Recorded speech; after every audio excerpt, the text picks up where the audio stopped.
नांदेड जिल्ह्याचे जे स्थानिक प्राधिकरण मतदारसंघ विधान परिषदेच्या ज्या निवडणुका लागलेल्या आहेत त्या निवडणुकीमध्ये जे 452 मतदार आहेत त्यापैकी बरेच मतदार त्यांच्या घरी आम्ही प्रचाराला गेलो असता सापडत नाहीत, ते नगरपालिकेत भेटत नाहीत, ते महापालिकेत नाहीत, ते गायब कुठे झाले. कारण त्यांच्या घरच्यांना सुद्धा आम्ही विचारपूस केली, त्यांना सुद्धा माहीत नाही की नगरसेवक गेले कुठं. नवीन लोकशाहीचं म्हणजे निवडणूक आयोगाचे एक नियम आहेत की एखाद्या मतदाराला तुम्ही सहली न देणं हेही आचारसंहितेचा भंग आहे. तर असं प्रस्थापित जे उमेदवार आहेत त्या मतदाराला म्हणजे त्यांना फूस लावून, त्यांना वेडं बनवून, त्यांना पैशाचा आमिष दाखवून हे गायब करतायत, सहलीला घेऊन जात आहेत. असे सर्व नगरसेवक गेले कुठं, की त्यांचा घातपात झाला की काय, नेमकं काय झालं त्यांच्याशी. म्हणून आम्ही आज अब्जर मॅडम जे आपल्याकडे आहेत त्यांना आम्ही आज भेट घेतलेली आहे आणि त्यांना एक रितसर निवेदन दिलंय की या मी उमेदवार असल्यामुळे हा मतदार मला भेटत नाहीत. हे नगरसेवक जे सन्मान्य सदस्य आमचे आहेत ते गेलेत कुठं. काही जण म्हणतात गोव्याला गेले, काही जण म्हणते गुवाहाटीला गेले, काही जण म्हणतात तिरुपतीला गेले, देवदर्शनाला गेले. अशा अनेक अफवा आहेत की अफवाच आहेत की कारण आम्ही सुद्धा आमच्या टीमनं सुद्धा त्यांना फोन केले, त्या काही जणांचे फोन उचलत नाहीत, काही जण नॉट रिचेबल आहेत.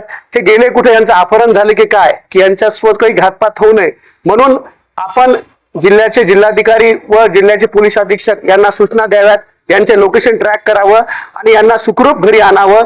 यासाठी आम्ही लेखी निवेदन आज ऑब्झर्वर मॅडमला दिलेलं आहे. आपल्यालाच कळतंय की मीडियामध्ये विविध वृत्तपत्रामध्ये बातम्या येतात की नगरसेवक सहलीला गेले, गायब झाले. अशाने लोकशाही जिवंत राहणार आहे का? ज्या लोकांनी यांना सगळ्यांना निवडून दिलं, नगरसेवक बनवलं, त्या लोकांचा कुठेतरी घात होत आहे असताना वाटतं. कारण या निवडणुकीमध्ये 3च उमेदवार आहेत, 2 उमेदवार तर नगरसेवक सुद्धा नाहीत. कारण हे इलेक्शन नगरसेवकातला आमदार जाऊन नगरसेवकाच्या समस्या सभागृहात जाऊन मांडायच्यात विधानसभेमध्ये, त्यासाठी नगरसेवक प्रतिनिधी आवश्यक आहे. मी या 3 उमेदवारांपैकी एकमेव असा उमेदवार आहे की स्वतः जो नगरसेवक आहे. नगरसेवकाच्या जे सकाळपासूनच्या संध्याकाळपर्यंतच्या दैनंदिन अडचणी असतात, जे इथले सीओ असतील, इथले आयुक्त असतील, जे काम करत नाहीत, हे कुठेतरी विधानसभेमध्ये त्या नगरसेवकाचे प्रश्न मांडण्यासाठी ही इलेक्शन्स आहे, निवडणूक त्यासाठी आहे. विधान परिषद मधून नगरसेवक प्रतिनिधी गेला पाहिजे.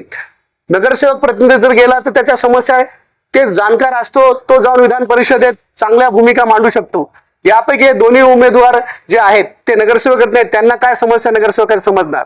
हे घोडेबाजीचं जे राजकारण केलंय की आज मला लाज वाटते की जनावरांचं, गाढवाचं, घोड्याचं, मांजरीचं, कुत्र्याचं, डुकराचं, बकऱ्याचे जसे रेट लावतात तसे आमच्या सन्मान्य नगरसेवकाचे रेट चालू आहेत. काही जणांना टोकन देत आहेत, लाख 2-2 लाखाचं टोकन देऊन आमच्या कानावर आलं की लाख गायब केलेले, त्यांचं अपहरण केले. हे पैशाचं आमिष दाखवून जर असे इलेक्शन्स होत असतील तर हे लोकशाहीला मारण्याचं काम हे करत आहेत. लोकशाही जर जिवंत ठेवायची असेल तर पारदर्शक निवडणुका झाल्या पाहिजे, एवढंच आमचं प्रशासनाला म्हणणं आहे. म्हणून सन्मान्य ऑब्झर्वर मॅडमची आमची भेट घेतली की या नगरसेवकाचे CDR काढा, हे कुठं गायब झाले, त्यांना कोण किडनॅप केले याची चौकशी करण्यासाठी आम्ही आज निवेदन ऑब्झर्वर मॅडमला दिलेलं आहे.